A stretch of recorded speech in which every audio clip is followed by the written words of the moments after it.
in there, they'd be more competitive. In fact, they'd be pretty damn good, I reckon. But that's another story altogether. But no, we're waiting for our one with the ABs up against the Canadians, and as I made mention on social media, I think that's going to be a cricket score. I feel sorry for the Canadians, the Mooses or whatever they're called. I think they're going to be on the end of a black backlash.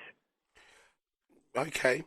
Argentina, Tonga, Reno, that's going to be an interesting game. Of course, Argentina, oh boy, they had a real epic match in their last game, didn't they, bro?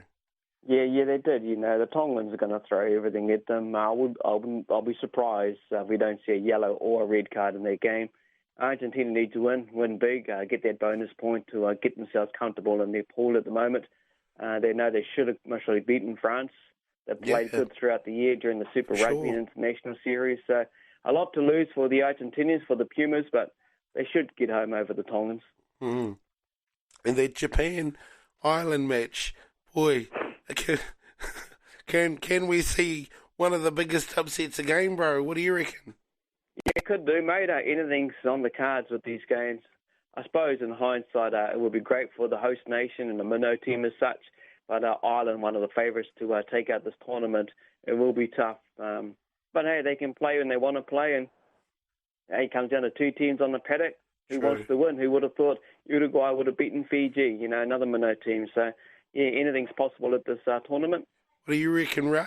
Japan, can they? Yeah, well, of all teams that the Japanese could beat is Ireland. If they can sneak up on them like they did against the Springboks a few years back, they're very, very capable of doing the unexpected. If it was like up against the All Blacks, I wouldn't rate their chances. But as much and as good and as at the top Ireland were at one stage on the IRB table, I think the Japanese can sort of sneak up on them. But it has to be, one of those upset days, and look, anything's possible. That's why we probably watch the game, is just to see if that does eventuate. But on paper, the Irish should sort of walk away with that match. But watch the space. Namibia, pretty much you can say they're done. So they go up against South Africa tomorrow night too, eh? What do you reckon, Ra? Yeah, well, a clash of a couple of African nations there. I think the first and second teams from the African continent, and it should be a one-way affair game for the Boks against the Namibians. But one thing I'd like to see these less-known nations do is at least try and put up a fight. Is easier said than done, but it's good for the game, not for them to be written off. And who knows? By some freak miracle, they may actually sort of sneak in wins, as we saw Japan do against the Springboks, I think. So another watch this space, but on paper again, it should be a calculated victory to the South Africans. Can you think of that'll be one of the biggest upsets of the tournament, and that will be it. Yes. Namibia knocking over the Africans, their own fellow nation and everything like that. Imagine that, eh? Well, I think they'll win the World Cup. We know it's not going to happen, but hey, Japan has proved it. It should be one-way traffic, but man, there we go.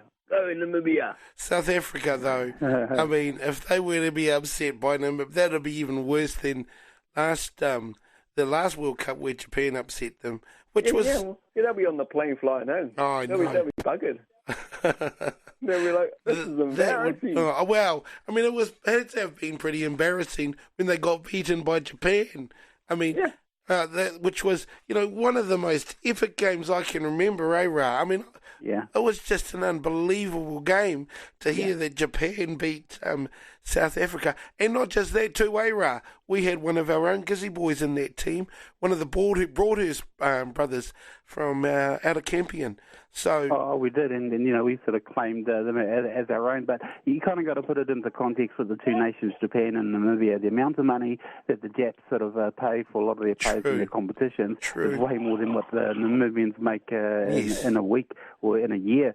So, there is sort of those financial comparisons where the Jets have a ton load of money and they had the competition over there, which a lot of foreign players were involved in, including a lot of Kiwis, whereas Namibia, they're like the real backstreet sort of boys with only probably $500 to their name. So it would be good if minnows like that do upset, the wealthier rugby nations like the Springboks.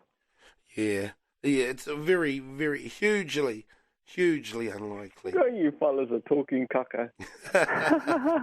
Full-time, bro. That's what we call it. Full-time. Anyway, now, one of the other things that has been coming up, obviously, and this has come up over the week, I guess.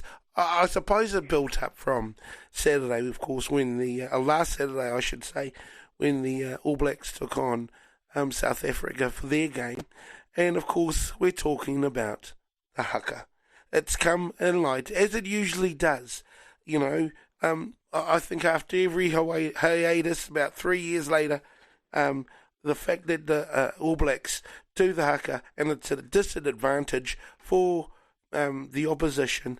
What are your thoughts, first of all, Ra?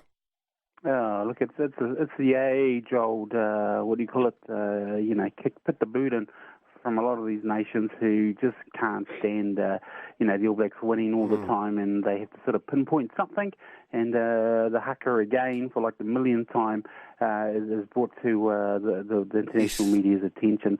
Look, as I've said on social media, I mean, the fact that the ABs are not a bad team didn't sort of come into the equation. The haka is just a challenge, it's a ritual, and, going on that, I think that Irish media guy who sort of brought it up again, going on his analogy, if rituals at the start of a game sort of added to a team's winning ways, well, it didn't work for Fiji when they did the Spreaker against Uruguay. That was sort of the other way around. So that's what they are, and a lot of people know that. They're just challenges, pre-match rituals. You focus on the team itself and how they do. You don't hear them going on about England and say like Namibia, the mismatch in money. England, multi-million-dollar players in their side, where money sort of should guarantee a victory against any side compared to Namibia, as I said before, only has $500. You don't hear those sort of that sort of talk because it's not as interesting as sort of blaming, a ritual sort of pre-match performance. What do you reckon, Reno? Yeah, that Irish bloody rider can go get stuffed. I agree. Yeah. Totally. We've been doing the haka for so many years with our game. Yeah. He knows where he can bloody go. He's just focusing that he wants his nation team to win. That's all it is. He's going to try any angle he can to kind of upset us, which may filter down to the team, and ain't going to upset the team. The haka is what it is. It's part of our game, and so many other sporting codes and individuals do use it these days. And it's not just in sports. So it's a lot of areas now. So he knows where he can go where the sun don't shine. Because it ain't going to work. And I hope we get to play bloody Ireland, do a meanies haka, kapa or pongo. It seems to be the dominant one for us as an All Black team. When we do that one, 99% of the time, we come away with the result. So yeah, bugger him. I remember. Now, I remember a couple of times. I remember one time when the All Blacks had a test in Australia.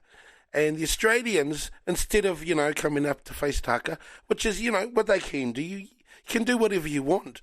When a team or somebody does a haka to you, you're not permitted or obliged to stand there. You can do anything that you want to do. The Aussies decided that they'll continue practicing, and they did. They continued practicing, and that's how they took on board the haka. The thing is, in that game, the Aussies got absolutely smashed, and from there on, they decided, it might actually be a good thing to actually just go up in front of the haka and try and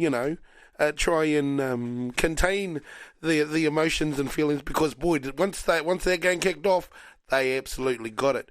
That also happened, I remember, in France. I'm not exactly sure where it was. I think it was near Bordeaux or something, where the All Blacks were not allowed at all to have the haka done in the stadium. So the All Blacks, instead, they were in the changing sheds before the game kicked off. They were doing the haka in there. And then when they came out, let's just say the French got absolutely smashed. And from there they decided, maybe we shouldn't do that anymore. So, other countries out there can take the haka in any way, shape or form that they want to. But just watch out when the consequences come, especially when it comes to the All Blacks. Because if you want your team to get absolutely smashed, just respect the haka. That's what I reckon, bro? What do you reckon, Reno? Oh, mate, totally agree with you 100% on what you just said there as well. I remember back in the day, Norm Hewitt and the Poms come right up into his face. Yes. This Irish publisher should maybe have a cordial Norm. and see what his thoughts are on that. Yep. But, mate, it is what it is, and it's just part of our tradition in any games. Look, you go into the league code. I remember Big Nelson in one of the World Cup games, and they come right up into his face. It's the start of the passion. It's part of our tradition with our rugby games. So you got to accept it or not, and if you don't, well, like you say, suffer the consequences and get smashed. Yep, I remember. And JT might remember this too. You probably do as well, Reno, when Willie Mason, it appeared as if he was disrespecting the haka, because he was yelling something. We didn't know what he was doing, but during the haka that the Kiwis were doing, he was yelling something that, nobody knew what he was yelling, but boy, I remember his first smash. He got the ball, he got the run up, and he got absolutely smashed. I think it was from David Kidwell, wasn't it, Reno? Yeah, it was. I remember that. And I know JT remembers that as well. So, hey, it's just part of it. Look, the All Blacks currently at the stage in Japan, they respected the culture side of things with the cover-up of their tamoko or tattoos. True. And that's part of our culture as well. So it doesn't matter who the hell you are, and if you don't want to be part of that, oh, well, let's suffer the consequences, I reckon. Absolutely. But, yeah, no, I know what you're saying, mate. I totally know what you're saying. Yeah, but oh, well. Have you been following this haka thing yourself there, JT? Oh, I've just been asleep for the last 20 minutes, boys, and listening to talk about rugby. Nah, look, it is what it is. I think the Irish, I did some research, is part of the, what do I call it, loyalist or the unionist, which is aligned to the British side of things. So I saw a lot of rubbish on Facebook regarding slamming the Irish as a culture, but I can tell you now that this guy was a Protestant, so he was more aligned to the British side of things. So don't slam the Irish, they're beautiful people, and based on that analogy, the Kiwis should win every game they play, but they don't, because they're bloody hopeless. True enough. Anyway, with that said, we're going to go to a break. We'll be back with more Full Time right after this.